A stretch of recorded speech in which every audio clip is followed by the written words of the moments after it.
한 번 더 하겠습니다. 내일 새벽에 오실 건가요? 뭐 이렇게 약간 뒤를 조금 애매하게, 너무 부담스럽게 오셔야 되죠? 이러면 안 되고 오실 거죠? 한번 물으시면 좋겠어요.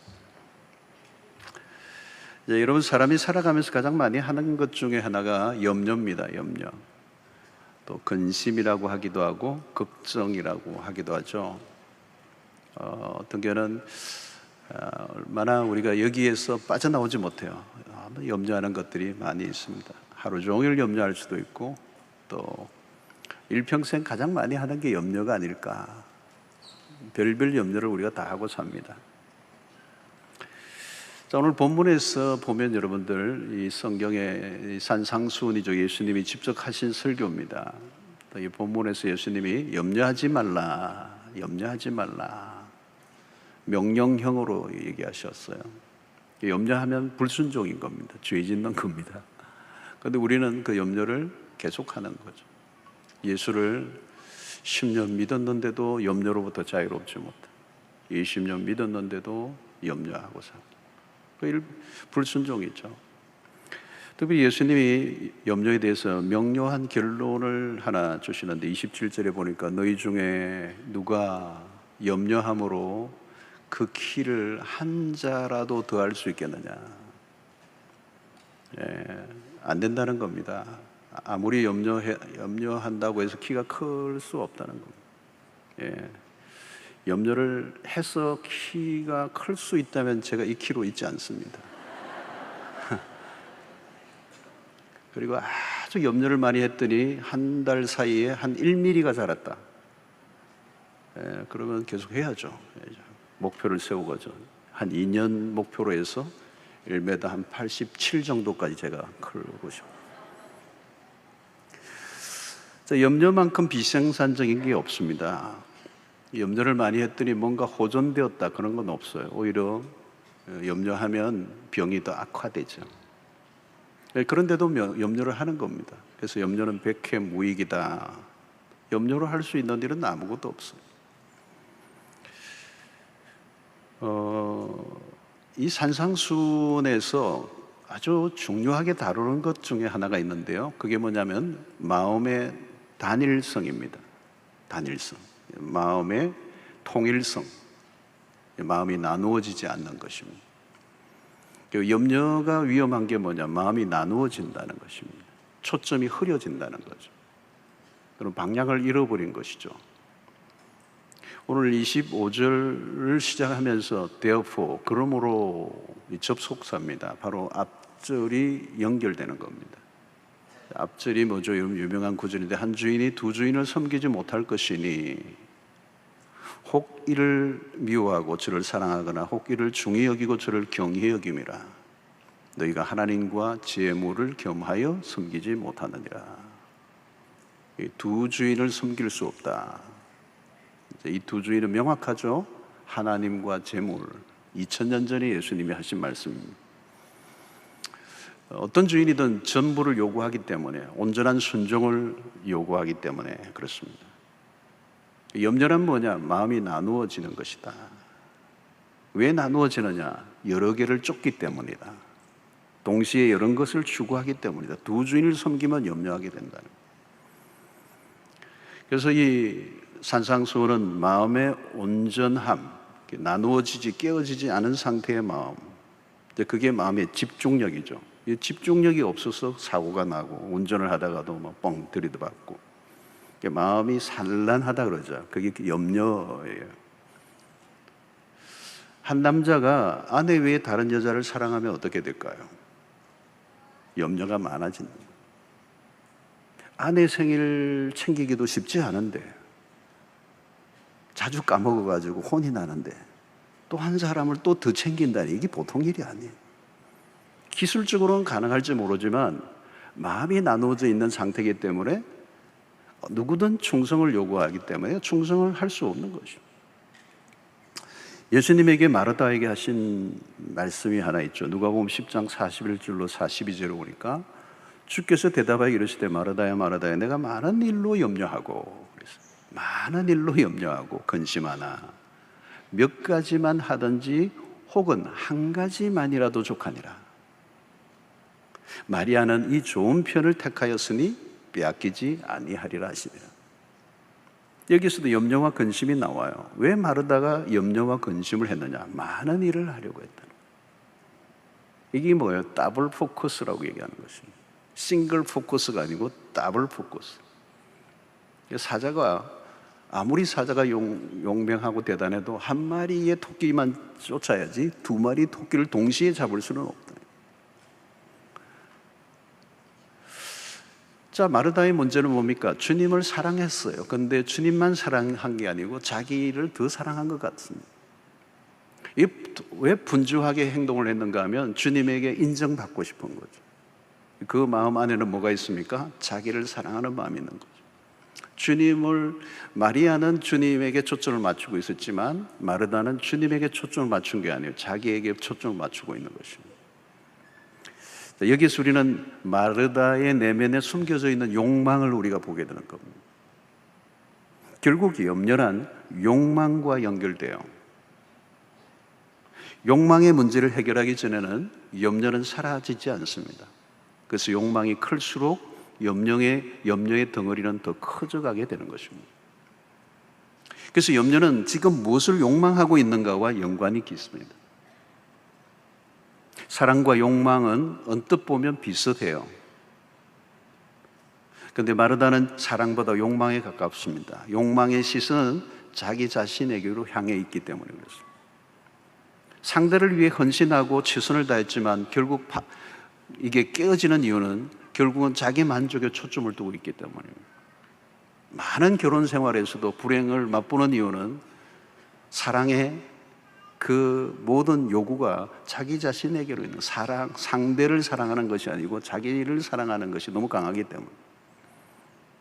교회에서도 열심히 봉사하고 헌신을 했지만 시험에 드는 사람들이 있습니다. 초점이 주님보다 자기 자신에게로 두었기 때문에 일어나는 일입니다. 마르다는 주님과의 바른 관계에 놓여있지 않았습니다. 그러나 마리아는 주님과 균형 잡힌 관계를 유지했습니다. 여러분, 건강한 신앙생활을 하려고 하면 결국은 뭘까요? 초점이 중요하다는 거예요. 초점이 어디에 맞춰져 있느냐. 자, 오늘 세상이 갈수록 복잡해집니다. 추구하는 것이 많아지고 우리의 시선을 빼앗는 게 너무 많아졌습니다. 무엇을 먹을까? 이 한 가지 주제만 해도 간단하지가 않아요.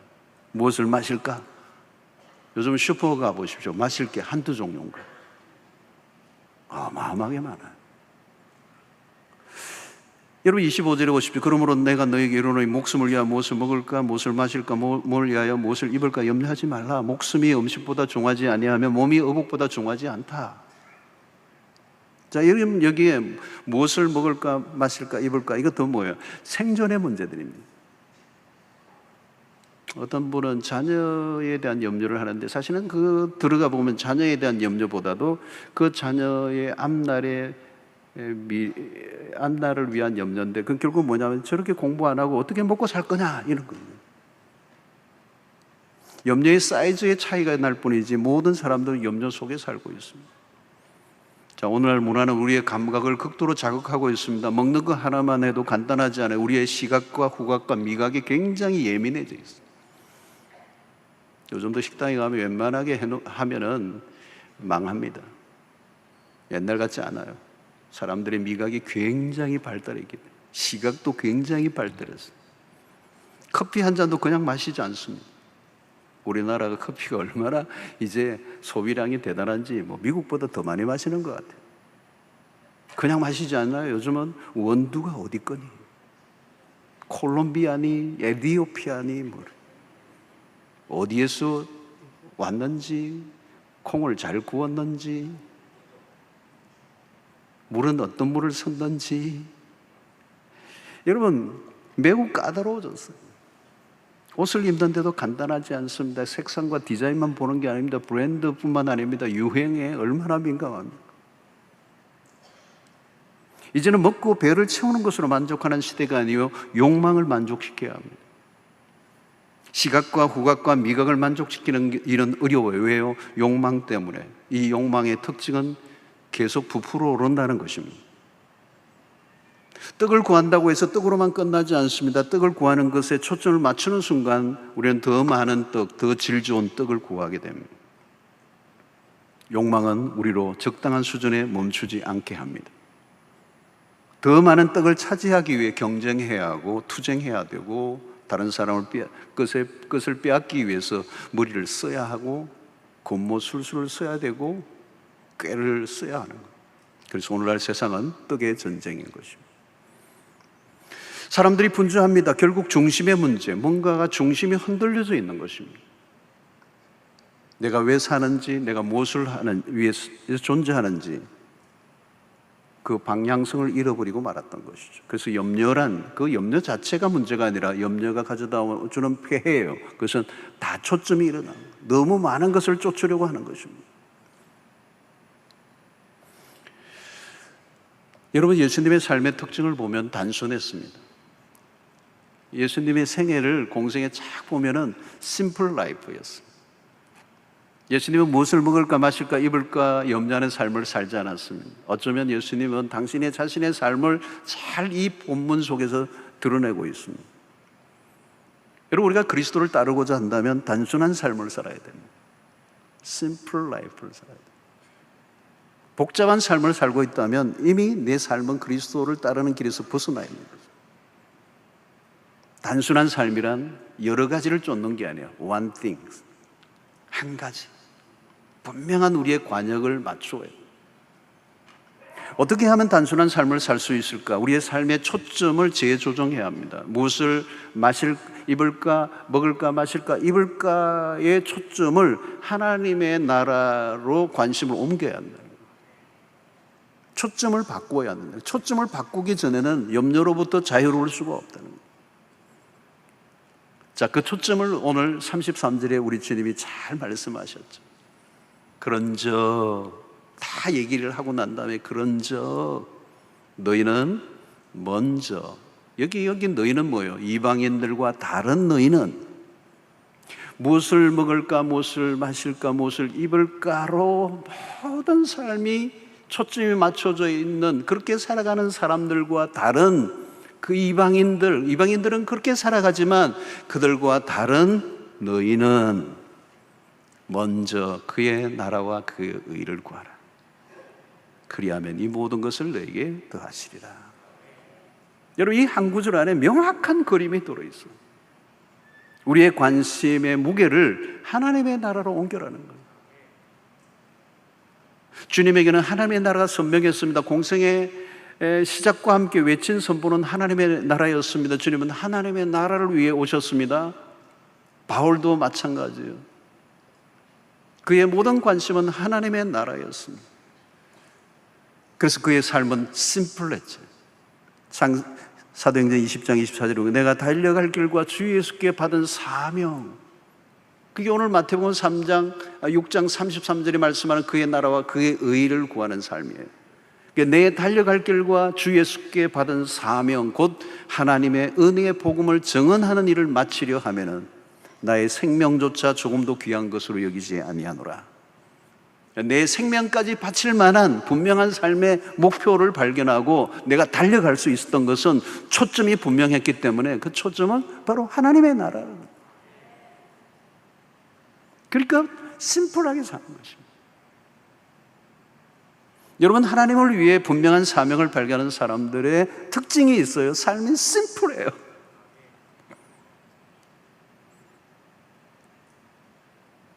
주님은 요한복음 17장 4절에 이렇게 얘기했어요. 아버지께서 내게 하라고 주신 일을 내가 이루어 아버지를 이 세상에서 영화롭게 하였사오니. 이게 핵심이에요.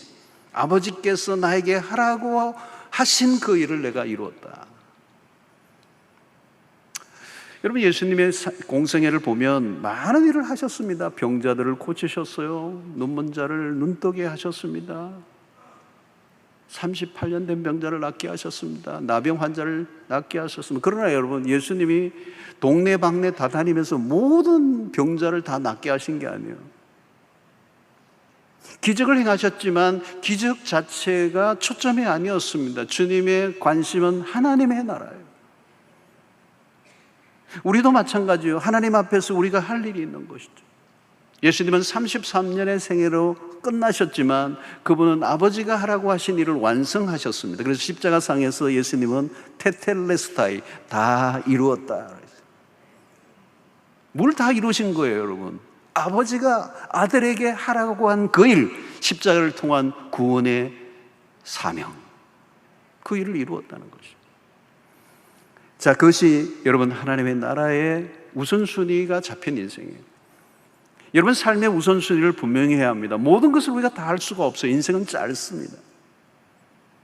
주님은 우리에게 염려하지 말라고 권면하는 그 권면 속에는 우리 인생이 짧기 때문에 염려로 우리의 인생을 낭비하지 말고 그 끝없는 염려 속에 휘말려서 그 불필요한 에너지를 다 쏟아버리지 말고 인생의 목표를 정확하게 하라는 거죠. 여러분, C.S. 루이스가 중요한 얘기를 했어요. 우선순위에 대한 것인데 우선순위가 뒤집혀져서는 안 된다. 1차적인 것을 먼저 해야 그 다음 2차적인 것도 할 수 있다는 것. 만약에 1차적인 것을 미루면 1차적인 것을 못할 뿐만 아니라 2차적인 것도 못하게 된다. 그래서 언제나 프라이오리티, 우선순위. 그래서 오늘 6장 33절이 굉장히 중요한 그 부분이 줄 거야 될 부분이 너희는 먼저라는 부분. 우리의 삶에 초점을 맞춰야 될 부분이 바로 거기라는 거죠. 우리의 풀 에너지를 쏟아야 될 곳이 어디냐? 그 먼저 프라이오리티, 하나님의 나라.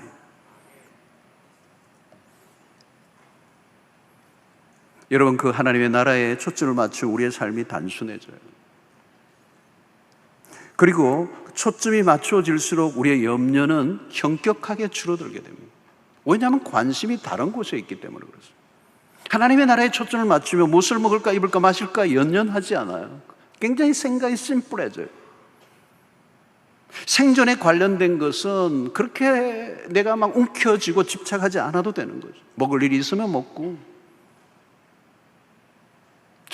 적으면 적게 먹고,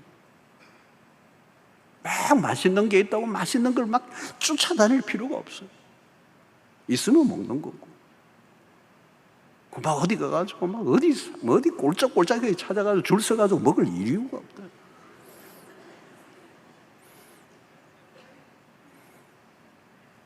여러분, 특히 오늘날은 비교하는 게 문제예요. 먹을 것, 입는 것 다 비교를 해요. 비교하는 순간 불만족에 찾아오죠. 비교하는 순간 소비주의 문화에 시달려야 합니다. 상업주의는 더 많이 생산하고 더 많이 소비하도록 부추깁니다. 이전에는 이렇게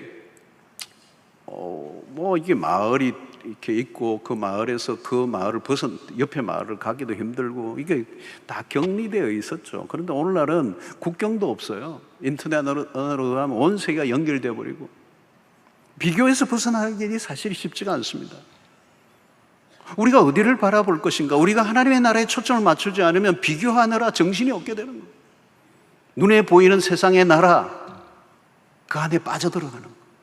그런데 여러분, 우리가 눈에 보이는 이 나라는 영원하지 않아요. 요한일서 2장 16절 17절의 말씀이잖아요. 이는 세상에 있는 모든 것이 육신의 정욕과 안목의 정욕과 이생의 자랑이니 다 아버지께로부터 온 것이 아니요 세상으로부터 온 것이라. 이 세상도 그 정욕도 지나가되 오직 하나님의 뜻을 행하는 자는 영원히 거하느니라. 그래서 금방 사라질 것을 가지고 비교할 이유가 없습니다. 그냥 현재의 자신으로 만족하는 것이죠. 지금 나는 충분해.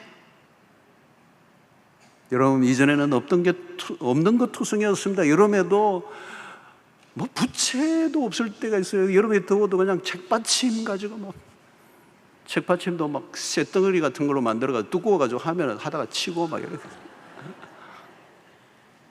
책받침으로 붙였던 기억이 나요. 이 부채도 구멍이 숭숭 나가지고 다 떨어져가지고 그러다가 선풍기 나오니까 대단했어. 360도 도니까 너무 신기했어. 그러나 지금 에어컨이 없으면 힘들어요. 여러분, 신상을 쫓아가다가 끝이 없어요. 어디까지 따라갈 것인가? 만족이 없어요. 우리의 시선을 옮겨야 합니다. 우리가 원하는 것을 채워서 만족할 수 있는 것이 아니라 바라보는 방향을 바꿔야 만족이 올 수 있어요. 주님은 우리에게 오늘 이 본문을 통하여 삶의 초점을 바꾸라고 말씀합니다. 하나님의 나라에 초점을 맞추고 살아갈 때 염려는 사라질 뿐만 아니라 하나님이 우리에게 주신 약속이 있어요. 오늘 33절 우리가 다시 한번 보십시다. 그런즉 너희는 먼저 그의 나라와 그의 의를 구하라. 그리하면 이 모든 것이 뭘까요? 이방인들이 구하는 그런 것들, 우리는 구하지 않아도 하나님의 나라와 의를 구하면 이 모든 것, 먹을 것, 입을 것, 마실 것을 너희에게 더하시리라. 우리는 쟁취해서 얻는 것이 아니라 하나님으로부터 공급을 받는 것입니다. 하나님의 약속이 여기 있는 것이죠. 이 모든 것을 너에게 더하시리라. 우리의 생존의 문제를 하나님께 맡겨야 된다. 여러분, 생존에 대한 염려를 하는 이유는 무엇입니까? 먹는 문제는 내가 해결해야 된다고 생각하기 때문에. 물론 주님은 대책 없이 염려하지 말라고 하신 것은 아닙니다. 여러분, 오늘 이 본문 속에 염려하지 말라고 하신 분이 누구인가를 우리가 먼저 알아야 합니다. 그분은 우리의 아버지이십니다. 산상수훈 전체에서 예수님은 하나님을 아버지로 묘사하고 있어요. 그게 산상수훈의 특징입니다. 가족의 개념으로 우리를 초대하고 있는 것이죠. 이것은 상상하기 어려운 특권입니다. 오늘 6장 바로 앞부분에 주기도문이 나오죠. 주님이 가르쳐 주신 기도 안에 첫 번째가 뭡니까? 하늘에 계신 우리 아버지요. 그랬어요. 그리고 오늘 이 본문이 지나고 6장을 마치면 그 다음 장이 7장이잖아요. 구하라, 찾으라, 두드리라. 그 마지막 결론이 뭡니까? 악한 자라도 자식에게 좋은 것을 줄 알거든 하물며 하늘에 계신 너희 아버지일까 보냐. 아버지를 얘기해요. 오늘 이 본문에도, 오늘 6장 우리 다루고 있는 이 본문에도 하늘의 아버지라는 표현을 쓰고 있는, 아버지라는 개념이에요. 그 아버지는 어떤 아버지죠? 그 아버지는 좋으신 분, 주시기를 원하시는 분, 주는 것을 즐거워하시는 분. 여러분, 예수님의 설교의 특징은 매우 쉽습니다. 계속 질문 형태죠. 어려운 질문이 아니고 쉬운 질문이다. 공중에 나는 새를 봐라. 새들에게 창고가 있느냐? 농사를 짓느냐? 추수를 하느냐? 내일 아궁에 던지우는 덜풀도 이렇게 입히지 않느냐? 내가 이 모든 것들이 누가 하는 줄 아느냐? 하물며 너희들을 내가 그냥 두겠느냐? 하나님은 생명의 주가 되신다는 겁니다. 여러분, 이 세상에 모든 존재하는 생명은 하나님의 주권 속에 있고 그 모든 생명은 하나님이 책임지고 계세요. 마귀는 우리를 속이죠. 하나님의 나라만 구하는 삶을 살면 굶어 죽을 것이라는 암시를 줘요. 왜 염려가 찾아오는 것입니까? 하나님만 믿고 살 수 없을 것이라는 두려움. 신앙생활은 신앙생활이고 세상에서의 생존은 생존이다. 신앙으로만 버티기에는 현실이 너무 잔인하다. 신앙과 삶의 이분법적인 결론을 내리고 살아가는 것이죠. 그러니까 세상 속에서는 내가 내 머리를 써야 되고 내 재주와 온갖 술수와 세상 사람들에게 지지 않기 위해서 투쟁을 하고 온갖 방식을 다 자기의 방식을 만들어내려고 애를 쓰는 것이죠. 이런 마귀는 예수님에게 시험을 걸었습니다. 이 돌들이 떡이 되게 하라. 40일 동안 금식하신 그리스도에게는, 여러분, 이 돌들이, 팔레스타인은 돌들이 유독 많아요. 사막에는 온통 돌이에요. 40일 금식했다면 여러분, 이 돌들이 어떻게 보이겠습니까? 다 진짜 떡처럼 보일지도 몰라요. 저도 며칠 금식을 해보니까요, 와, 온 세상이 먹을 것처럼 보여요. 저거 먹을 수 있을까? 어쩌다가 가방을 또 뒤집더니 가방 안에 땅콩이 하나 나오는데 이걸 먹을 건가 말 건가? 이걸 먹으면 죄가 될까 말까? 하나님 봐주시겠지. 먹을까 하다가 떠냈고 땅콩 하나 가지고 실어먹어요. 이런 주님은 머뭇거리지 않으셨어요. 유명한 말씀을 하셨잖아요. 마태복음 4장 4절에 예수께 대답하여 이르시되 기록되었으되 사람이 떡으로만 살 것이 아니요 하나님의 입으로부터 나오는 모든 말씀으로 살 것이니라 하였느니라 하시니. 예수님은 명확합니다. 떡이 아니라 하나님의 말씀입니다. 떡으로 사는 게 아니라 하나님의 말씀으로, 떡으로만 사는 게 아니라, 떡으로만이라는 모노라죠. 떡도 인정하셨어요. 그러나 떡으로만 사는 게 아니에요. 떡을 아무리 먹어도 그것으로 사는 게 아니에요. 우리를 살게 하는 것은 하나님의 말씀이라는 거예요. 여러분, 떡에 초점을 맞추는 순간 말씀을 놓칩니다. 하나님을 잊어버립니다. 믿음이란 하나님에게 초점을 맞춘 삶이에요. 좋은 믿음은 초점이 분명합니다. 왜 염려하지 않아요? 보이는 게 선명하니까. 떡보다 하나님의 말씀이 더 선명하게 들리니까. 염려는 그치게 되는 것입니다. 여러분, 예배를 드릴 때마다 해야 되는 것은 무엇입니까? 우리의 시선을 주님과 주님의 나라에 맞추어야 합니다. 예배를 통해서 우리가 바라보는 것이 무엇인가를 확인해야 한다는 거예요. 좋은 예배를 드리면 일어나는 정상이 하나 있습니다. 우리의 시야가 맑아져요. 클리어해져요. 흐릿했던 초점이 분명해지는 것입니다. 하나님과 하나님의 나라에 대한 집중력이 생깁니다. 내가 욕망하던 것들을 기꺼이 내려놓고 하나님을 경배할 때 우리의 시선은 한 곳에만 고정되게 될 것이고, 그때 염려는 사라지고 마음의 평정이 찾아오게 될 줄로 믿습니다. 그러므로 여러분, 예배가 중요합니다. 예배가 중요해요. 여러분, 예배를 예배답게 드리면 이건 어마어마한 축복입니다. 우리의 눈이 열려요. 눈이 열려. 이번에 우리 새벽 부흥의 주제도 눈 뜨다예요. 눈 뜨다. 본질에 눈을 뜨면요, 이건 진짜 어마어마한 역사가 일어나요. 여러분, 예배를 예배답게 드릴 때 눈이 열리게 되고, 눈이 열리면 우선순위가 정리됩니다. 내 삶의 질서를 찾게 됩니다. 잡다한 염려로부터 자유를 얻게 돼요. 우리의 시선이 단일 초점이 되는 것입니다. 사랑하는 성도 여러분, 결국은 오늘 이 염려는 욕망으로부터 시작이 됐어요. 이 욕망을 제거하지 않으면 염려는 사라지지 않아요. 이 욕망은 어디를 주시하는 것입니까? 하나님이 아니라 세상이에요. 그 세상의 한가운데는 재물이 있다는 거예요. 그것이 오늘 24절에서 하신 말씀입니다. 다시 한번 보면, 한 사람이 두 주인을 섬기지 못할 것이니 이를 미워하고 저를 사랑하나 이를 중히 여기고 저를 경히 여기며 너희가 하나님과 재물을 겸하여 섬기지 못하느니라. 여러분, 예배를 통하여 섬겨야 할 대상을 명확하게 하는 것입니다. 우리의 초점을 생존에 두면 물질이 우상이 되고 마는 것입니다. 지금 구하고 있는 것이 무엇인가를 확인해 보십시오. 물질의 현혹을 당하지 않으려고 하면 하나님의 나라가 고화질로 선명하게 보여야 돼요. 그게 예배 안에서 일어나야 된다는 거예요. 현실에 당면한 떡의 문제는 다급하게 밀고 들어오지만 거기에 휘둘리지 않고 하나님의 나라를 바라볼 수 있는 믿음.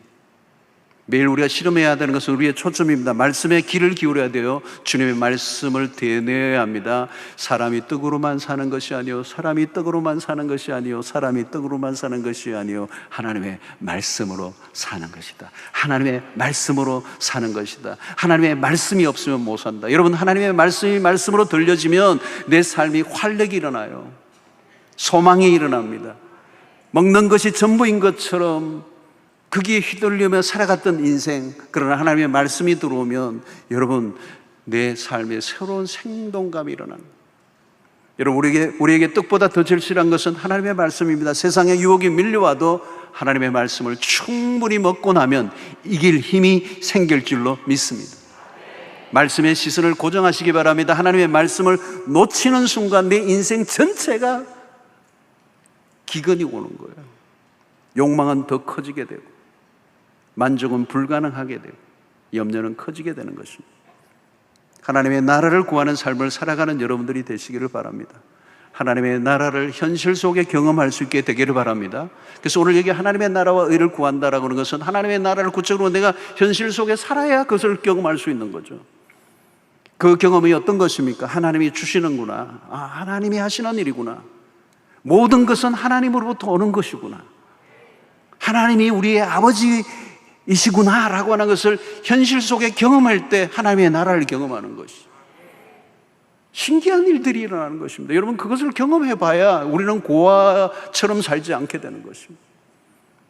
공중에 나는 새들이나 들의 백합을 입고 기르시는 일은 하나님이 하시는 일이고, 만물이 그냥 돌아가는 것이 아니라 모든 것은 하나님의 질서와 통치 속에 돌아가는데, 하물며 조그마한 것도 그런데 어떻게 우리를 돌보지 않으시겠느냐는 거예요.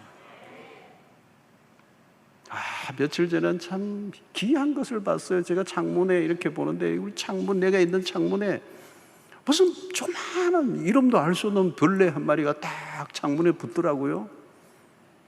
근데 가만히 보니까 알을 낳고 있더라. 몇 개를 낳네요. 8개를 낳더라.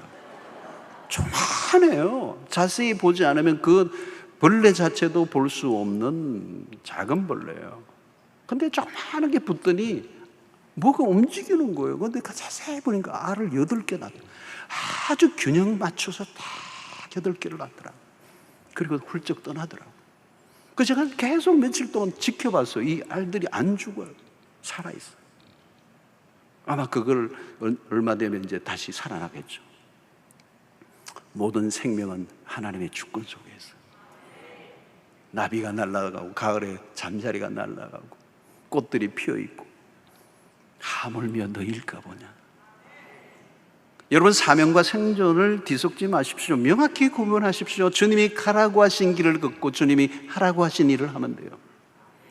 삶을 복잡하게 만드는 것은 우리 자신이에요.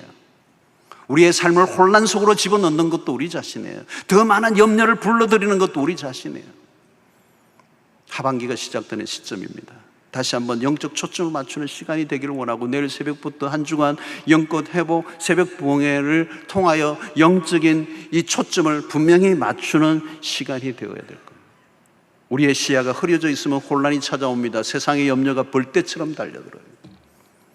여러분, 나의 인생에 대한 하나님의 부르심이 무엇인지를 다시 한번 확인하십시오. 그냥 생활 잡기에 관한 것에 얽혀 그저 그렇고 그런 삶에 아까운 내 인생이 실종되지 않도록 해야 합니다.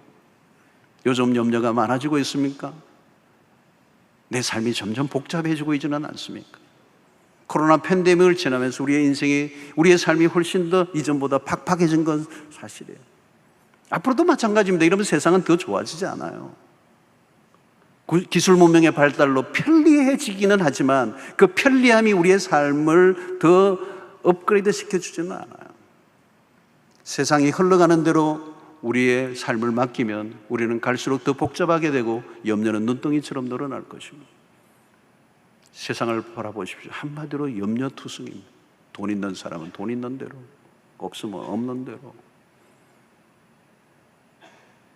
일평생 염려, 걱정, 근심, 불안, 두려움에 떨다가 가는 거예요. 무엇을 먹을까, 입을까, 마실까에 초점을 맞춘 인생은 거기에서 벗어날 길이 없어요. 벗어날 길이 없어요. 어디에 초점 맞출 것인가에 따라 모든 게 달라지는 것입니다. 예배 안으로 들어가십시오.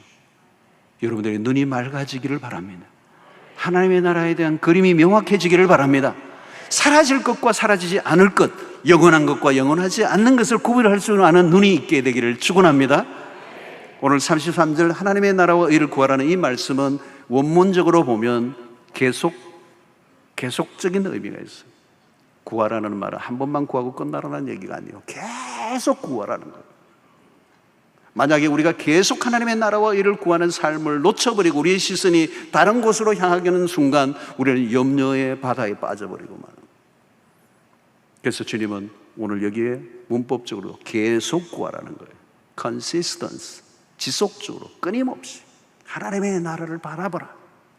또 우리가 매주일 예배를 드릴 때마다 하나님의 나라를 계속 주셔야 돼요. 영원한 하나님의 나라, 하나님의 통치, 하나님의 주권이 행사되는 그 삶을 추구하는 삶을 살아가게 될 때 우리는 염려로부터 자유로워지게 될 것입니다.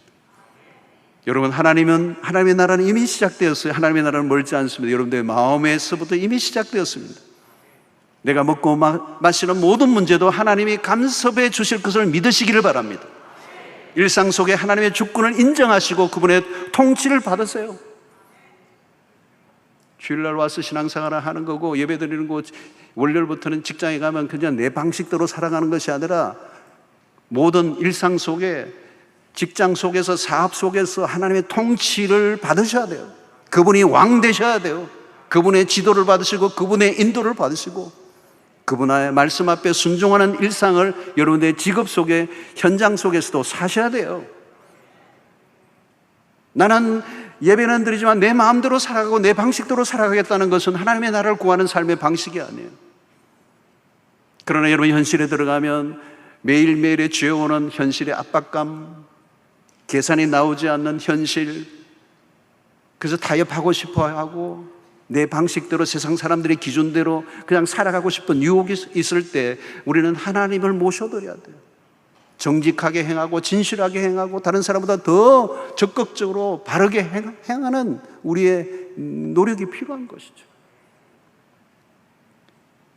아무리 힘들어도 하나님의 백성의 그 품격을 잃어버리지 말고 하나님의 말씀의 기준을 따라 행동하는 거예요. 돈이 안 될 것 같고 마진이 안 나오는 것 같아도 하나님의 말씀이 내 삶의 사업의 기준이 될 때 하나님의 나라가 그곳에 임할 것이고, 안 될 것 같고 모자랄 것 같은데 망할 것 같은데 하나님이 되게 하시는 것을 경험하는 은혜가 있게 되기를 바랍니다. 우리는 달라야 돼요. 여러분, 이방인들과 달라야 된다는 거예요. 이방인들은 뭐예요? 날마다 먹을 것, 입을 것, 마실 것, 더 좋은 것, 더 많은 것을 추구하는 그들과 달라야 한다는 거예요. 옆집 사람과 나는 어디에서 구분이 되는가? 우리가 집중해야 하는 것이 달라야 합니다. 우리는 먹고 마시고 입는 것에 대해서 거룩한 무관심이 좀 필요해요. 하나님의 나라가 임하고 있기 때문에. 하나님은 우리의 아버지가 되십니다. 아버지는 좋으신 분이십니다. 하늘의 아버지는 일관되게 우리에게 신실하신 분입니다. 그 아버지는 변덕스럽지 않아요. 우리의 모든 좋은 것은 그분으로부터 온다는 것을 믿으시기를 축원합니다. 당신의 나라와 의를 구하는 백성을 결코 세상 속에 수치를 당하지 않게 하실 것입니다. 33절을 여러분 잊지 마십시오. 그런즉 너희는 먼저 그의 나라와 그의 의를 구하라. 그리하면 이 모든 것을 너희에게 더하시리라. 주님이 아버지를 너무너무 잘 아시기 때문에 그 아버지의 성품을 믿고 우리에게 지금 약속을 주시는 거예요. 하나님의 나라와 의를 구하십시오. 무엇을 먹을까 마실까 입을까 연연하지 마십시오. 세상에 빠져들지 마시고 이 소비주의, 끝없는 상업주의, 끝없는 경쟁, 끝없는 비교 속에 휘말려 염려를 키우고 있는 인생이 있다면 이제 거기서 스탑하시고 이제 턴하셔서 우리의 초점을 하나님의 나라, 영원한 그 나라를 위해 여러분의 삶을 쏟아놓는 인생이 될 때 이 모든 것 더하여 주시는 그 은혜, 덧붙여 주시는 보너스의 인생, 하나님의 날마다 덧셈의 인생 경험하는 은혜가 있게 되기를 주의 이름으로 축원합니다. 하나님 아버지, 오늘도 우리에게 주신 말씀으로 인하여 다시 한번 우리의 시선을 하나님에게로 고정하기를 원합니다. 하나님의 나라에 집중하기를 원합니다.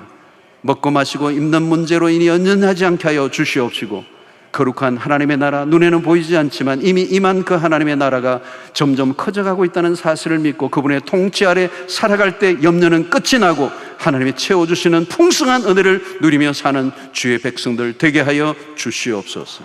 예수님 이름으로 기도하옵나이다. 아멘.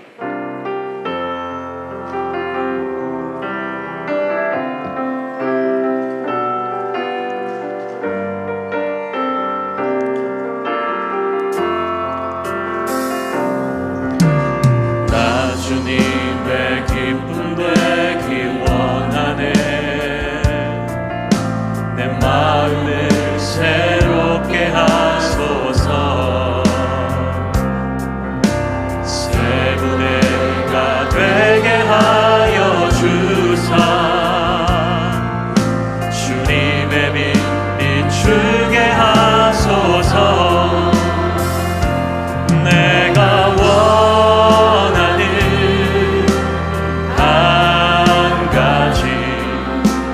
주님의 기쁨이 되는 것, 내가 원하는 한 가지, 주님의 기쁨이 되는 것. 겸손히 내 마음 드립니다. 겸손히 내 마음 드립니다. 나의 모든 것 받으소서. 나의 맘 깨끗게 씻어주사. 주의 길로 행하게 하소서. 내가 원하는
하나님, 이 시간에 귀한 물질을 주의 손에 올려드립니다. 하나님의 나라와 복음을 위해서 귀하게 쓰여지게 하시고 드린 손길들 기억하사 우리의 모든 생업에 복을 주시며 흘러넘치게 하사 나누고 베풀고 숨기고도 남는 역사가 일어나게 하여 주시옵소서.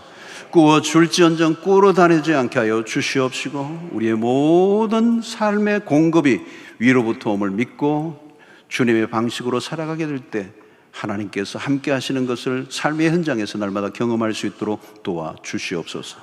우리의 가정과 직장, 사업, 진로, 결혼, 취업, 우리의 자녀들의 문제까지 주의 손에 올려놓습니다.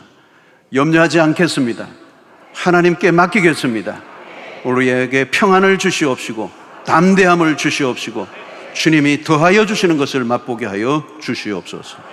하나님 아버지, 오늘 또 병중에 있는 성도를 특별히 어루만져 주시옵시고 육체적 질병, 정신적 질병을 주님께서 만져 주시옵소서.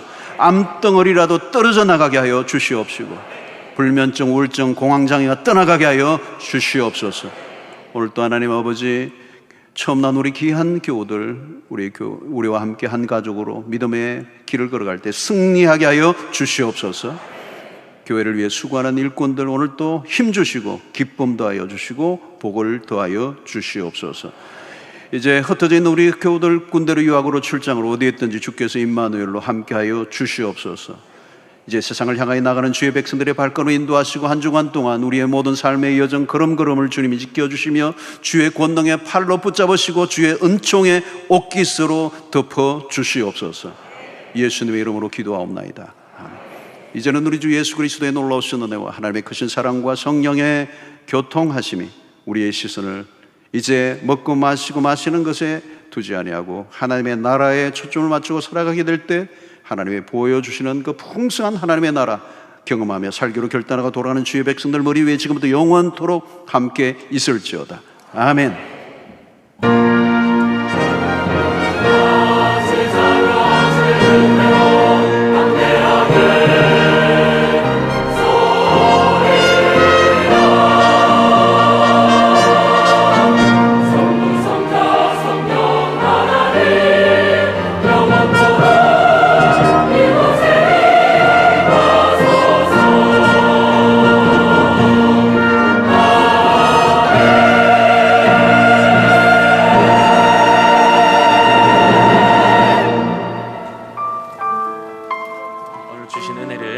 새기면서 기도하시고 또 찬양하며 사명의 자리로 나아가도록 하겠습니다.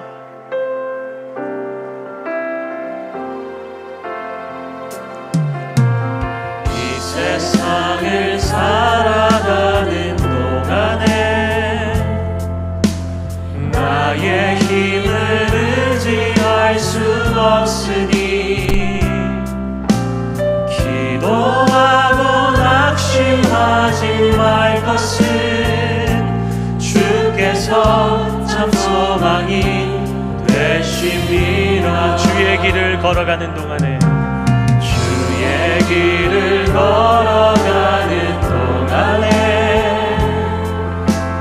세상의 것 의지할 수 없으니 감사하고 낙심하지 말 것을 주께서 참 기쁨이 되심이라. 하나님의 꿈이